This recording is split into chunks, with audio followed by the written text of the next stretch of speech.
भारत ने बनाई 6000 kmph की रफ्तार से चलने वाली मिसाइल, जिसकी क्षमता 1500 किलोमीटर रेंज तक है। Su-30 MKI फाइटर जेट से काल बनकर बरसेगी। यह हाइपरसोनिक मिसाइल लाएगी तबाही। भारत लगातार अपने डिफेंस सिस्टम को अपग्रेड कर रहा है। कटिंग एज टेक्नोलॉजी की मदद से मिसाइल्स डेवलप किए जा रहे हैं, जो स्पीड और रेंज के मामले में वर्ल्ड क्लास हैं। ऑपरेशन सिंदूर के बाद भारत लगातार अपने डिफेंस सिस्टम को अपग्रेड करने में जुटा है। मिसाइल से लेकर drone, fighter jet, air defence system तक को मजबूत किया जा रहा है। डीआरडीओ लगातार ऐसी मिसाइलें डेवलप कर रहा है जो पहले के मुकाबले काफी घातक हैं। मॉडर्न तकनीक से बनी ये मिसाइल्स सामान्य रडार और डिफेंस सिस्टम को चकमा देने में भी सक्षम हैं। डीआरडीओ ने रुद्रम प्रोजेक्ट के तहत हाइपरसोनिक मिसाइल डेवलप कर रहा है। इसकी रफ्तार 5 मैक यानी 6000 किलोमीटर प्रति घंटे से ज्यादा होगी। साथ ही इसकी रेंज 1000 से 1500 किलोमीटर तक होगी। इस तरह पाकिस्तान का ज्यादातर हिस्सा इस मिसाइल की जद में होगा। हाइपरसोनिक मिसाइल को रुद्रम 4 का नाम दिया गया है। भारत का उभरता हुआ हाइपरसोनिक मिसाइल प्रोग्राम रुद्रम 4 को रक्षा अनुसंधान एवं विकास संगठन डीआरडीओ की अब तक की सबसे बड़ी उपलब्धियों में से एक माना जा रहा है। यह एयर टू सरफेस यानी हवा से जमीन पर मार करने में सक्षम हाइपरसोनिक मिसाइल भारतीय वायुसेना आईएएफ की मारक क्षमता को कई गुना बढ़ाने के लिए डिजाइन की गई है। रुद्रम 4 की सबसे बड़ी ताकत इसकी हाइपरसोनिक स्पीड है, जो मैक 5 से अधिक बताई जा रही है।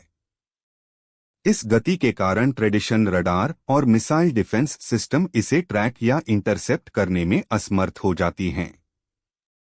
विशेषज्ञ मानते हैं कि यह मिसाइल दुश्मन को महज कुछ सेकंड की प्रतिक्रिया अवधि देती है, जिससे उसकी हिटरेट लगभग सुनिश्चित हो जाती है। रुद्रम 4 मिसाइल न केवल एयर डिफेंस नेटवर्क को दबाने, सीड, बल्कि पूरी तरह नष्ट करने, डेड, में भी सक्षम होगी। इसकी मारक क्षमता दुश्मन के रडार, बंकर और संचार ठिकानों को भी ध्वस्त कर सकती है, जिन पर सामान्य क्रूज या बैलिस्टिक मिसाइलें असर नहीं डाल पाती।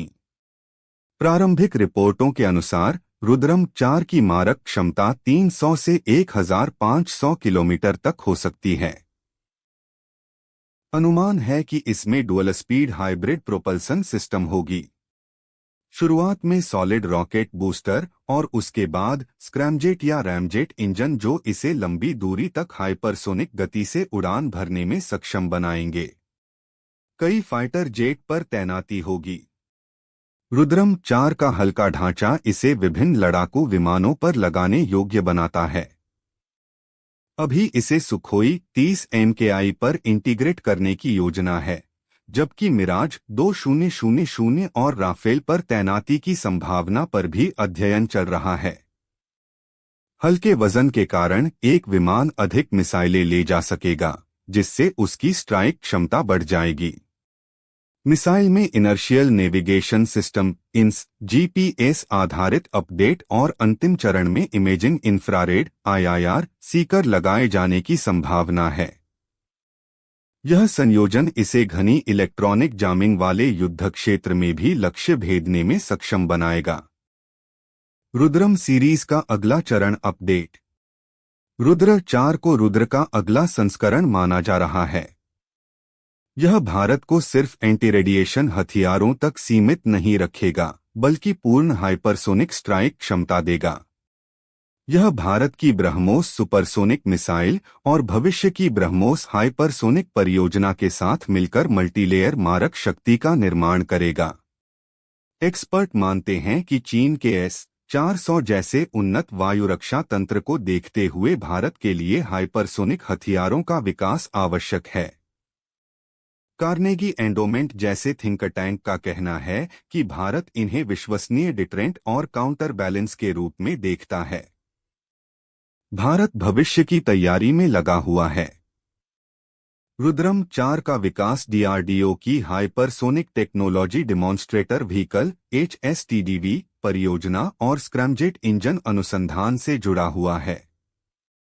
हालांकि इसके ऑपरेशनल इंडक्शन की तारीख गोपनीय है, लेकिन उम्मीद है कि आने वाले वर्षों में इसके प्रोटोटाइप परीक्षण शुरू हो सकते हैं।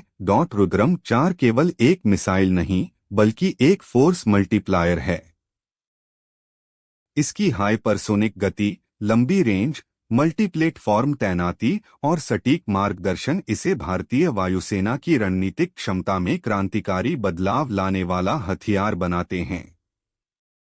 यह भारत को उन चुनिंदा देशों की श्रेणी में ले जाएगा जिनके पास हाइपरसोनिक सिस्टम हैं। अगर आपको वीडियो पसंद आए तो कृपया सब्सक्राइब करें।